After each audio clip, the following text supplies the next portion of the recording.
Allora, San Marco, chi era innanzitutto? San Marco nacque presumibilmente a Cipro oppure comunque in Palestina fuori da Gerusalemme, da una famiglia abbastanza agiata.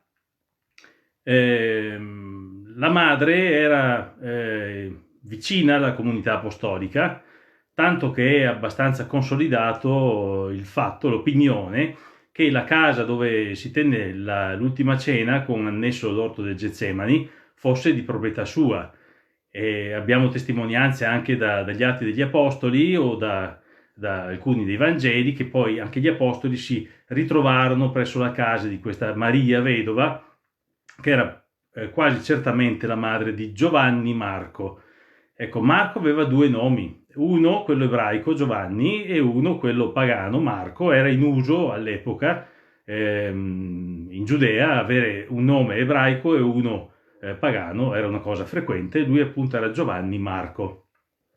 Di lui vediamo parlare spesso negli Atti degli Apostoli e anche nelle lettere di San Paolo.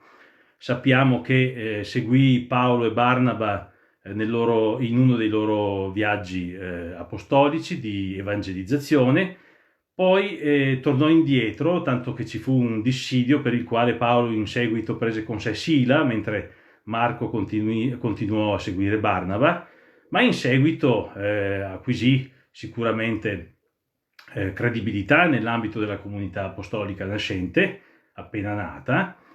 Sapete che ad Antiochia fu dato il nome di cristiani alla prima comunità, che aveva in Pietro il primo papa, anche se diciamo che questa definizione di papa è arrivata successivamente. Comunque il primo principe della Chiesa era Pietro, investito direttamente da Gesù Cristo, e in Antiochia c'era, potremmo dire in qualche maniera, la prima sede. Da Antiochia partivano le missioni.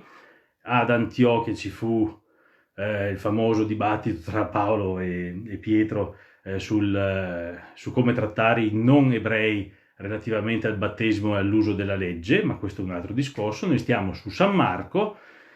Marco seguì probabilmente Pietro, anzi sicuramente seguì Pietro nel primo viaggio a Roma, e fu in Italia tra il 41 e il 54 la prima volta. In questo periodo è riportato sia dalla tradizione che dall'istoria ecclesiastica di Eusebio di Cesarea, che divenne sostanzialmente il segretario di Pietro, tanto che fu lui a redigere, su richiesta anche della comunità cristiana a Roma, il Vangelo più antico.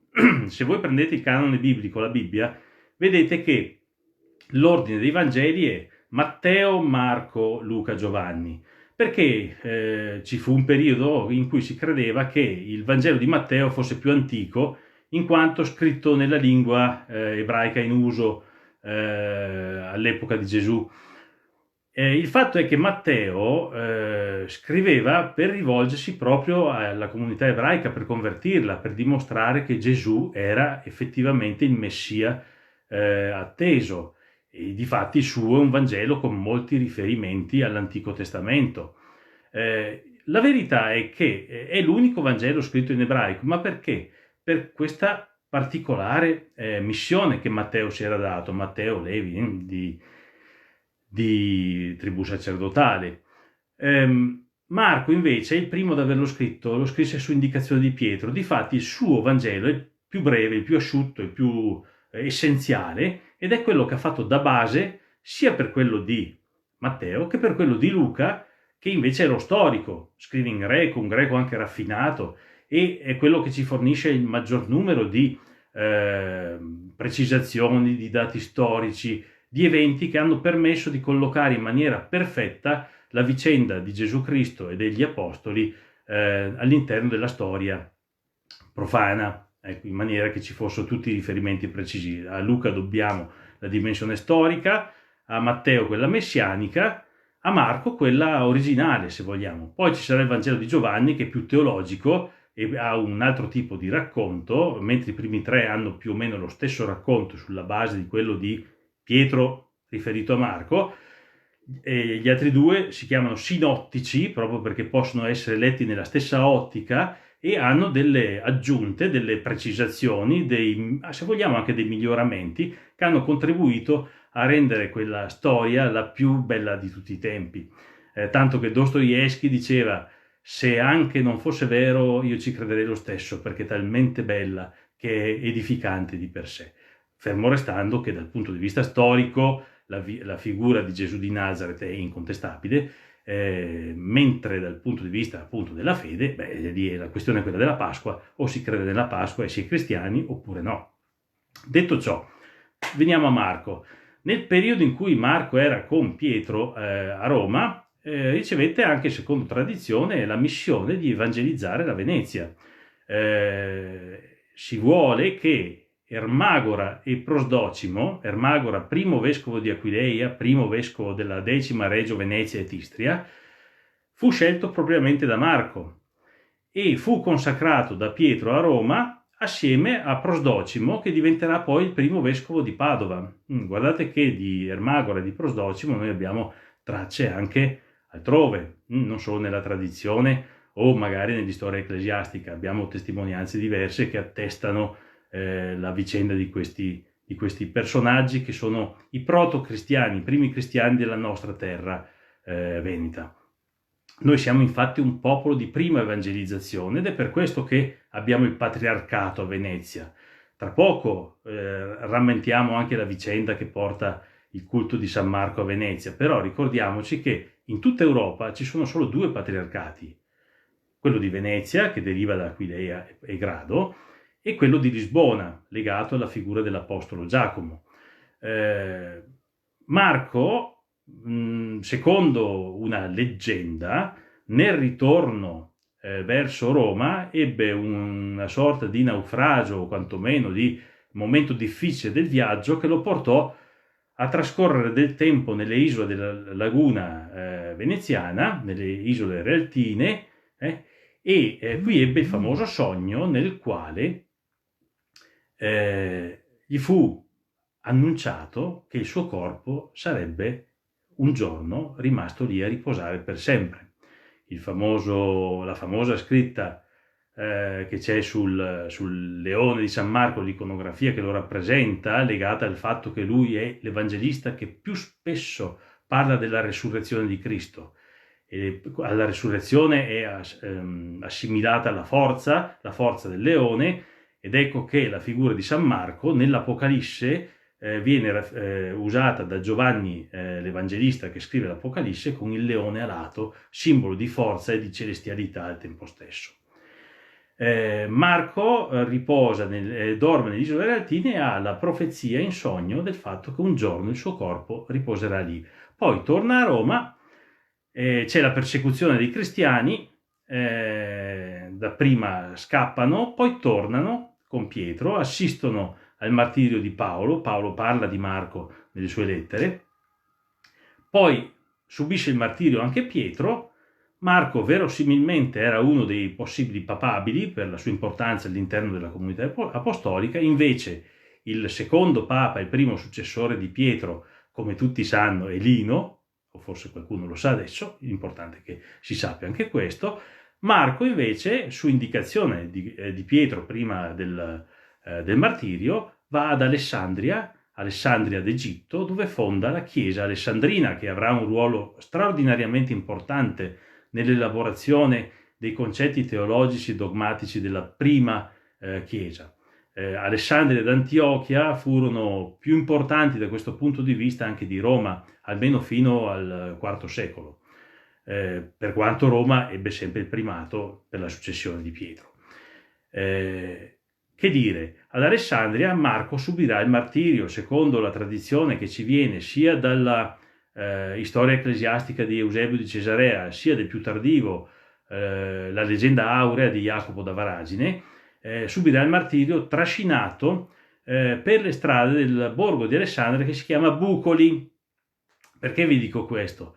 Perché c'è chi sostiene che la leggenda del boccolo a Venezia abbia preso spunto, l'usanza di regalare il boccolo, dalla sonanza linguistica con la località di Bucoli, dove Marco morì. Morì trascinato dai carri per un giorno, lasciato morente e lacerato, schiaffato di nuovo in galera, in prigione, scusate, e poi il giorno dopo di nuovo trascinato con i carri per le vie di Bucoli, questo sobborgo di Alessandria, e morì durante questo supplizio. Gli ebrei e i pagani alessandrini volevano bruciare il corpo, ma un temporale violentissimo e improvviso li fece desistere, tanto che i discepoli di Marco ne presero il cadavere e lo seppellirono dapprima in una grotta vicino a Bucoli e poi in seguito in quella chiesa dove è rimasto fino all'arrivo nel VII secolo dei musulmani. I musulmani misero a ferro e fuoco Alessandria, la conquistarono, bruciarono anche la chiesa, fortunatamente le reliquie non andarono perse, fu ricostruita la chiesa sopra la tomba di Marco e nel IX secolo, agli inizi dell'Ottocento, nel frattempo erano successe alcune cose nella nostra Venezia. Era caduto l'impero romano, c'erano state le invasioni barbariche, il patriarcato di Aquileia aveva assunto notevole importanza, ma c'era stato anche un periodo di scisma, il famoso scisma tricapitolino, in seguito al quale ci fu uno sdoppiamento. Non entro ovviamente nella questione teologica, che è particolarmente impegnativa da capire. Posso dirvi solo che anche in quell'occasione la Chiesa veneta rimase fedele a Maria, Madre di Dio, e al Concilio di Calcedonia.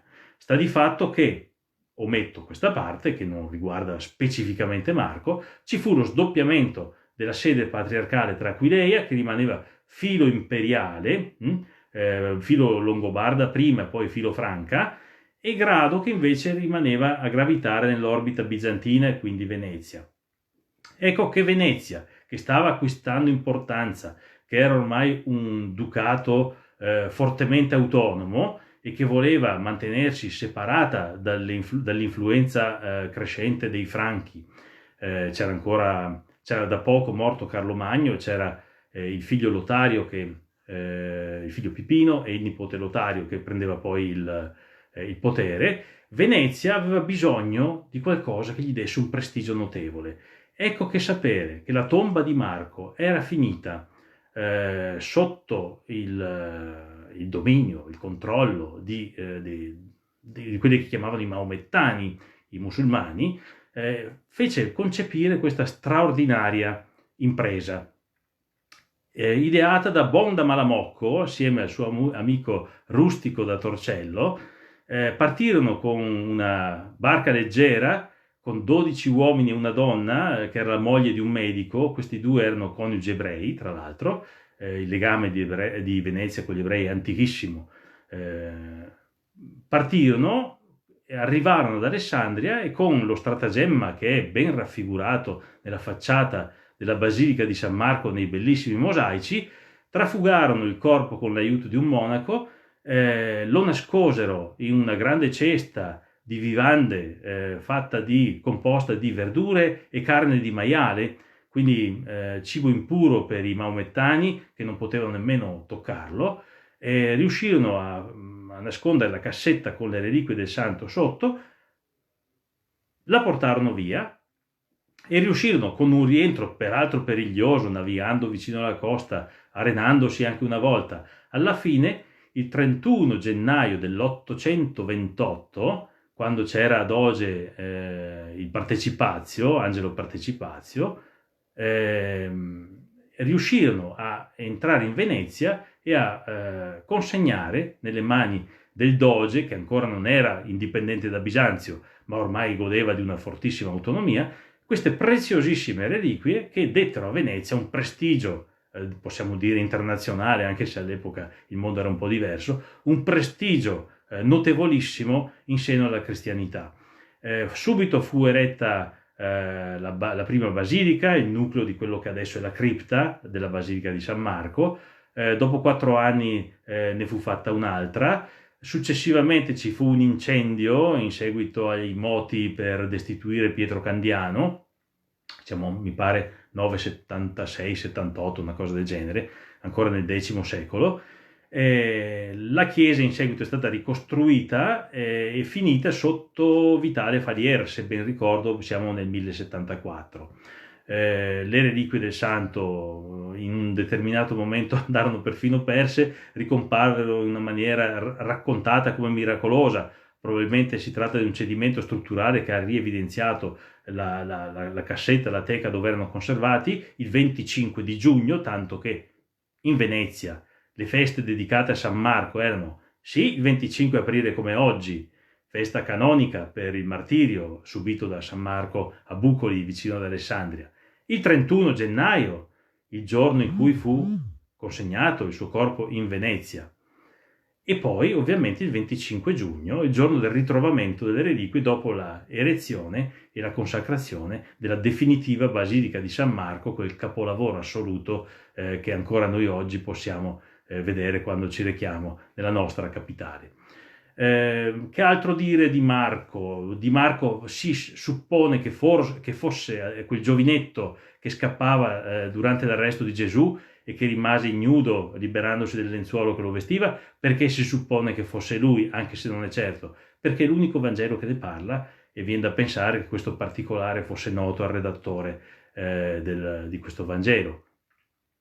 Cos'altro dire ancora? La venerazione di San Marco non è ovviamente solo di Venezia. Io sono recluso nel comune di Creazzo, non posso andare su a Sovramonte da 2 mesi. A Creazzo c'è San Marco insieme a San Nicola e a Sant'Ulderico, ma San Marco, la parrocchia centrale del paese è San Marco.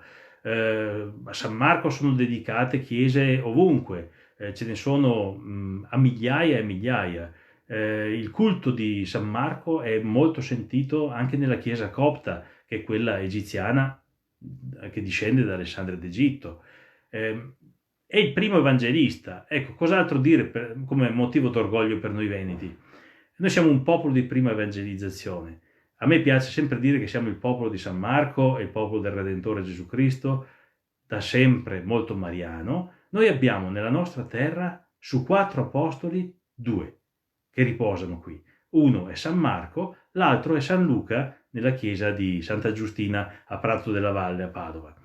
La cristianità ha sempre animato il nostro popolo e finché siamo stati fedeli, le grandi figure del nostro popolo hanno sempre professato con assoluta sincerità e fierezza l'appartenenza al cristianesimo. Pensate che perfino il santo per eccellenza, Antonio, che era di Lisbona, l'altro patriarcato, è conosciuto da tutti come Sant'Antonio da Padova, perché qui compì definitivamente la sua missione. La nostra è una terra di fortissime radici, di grandi valori cristiani, vissuti quotidianamente. A volte, scherzando e stando attenti,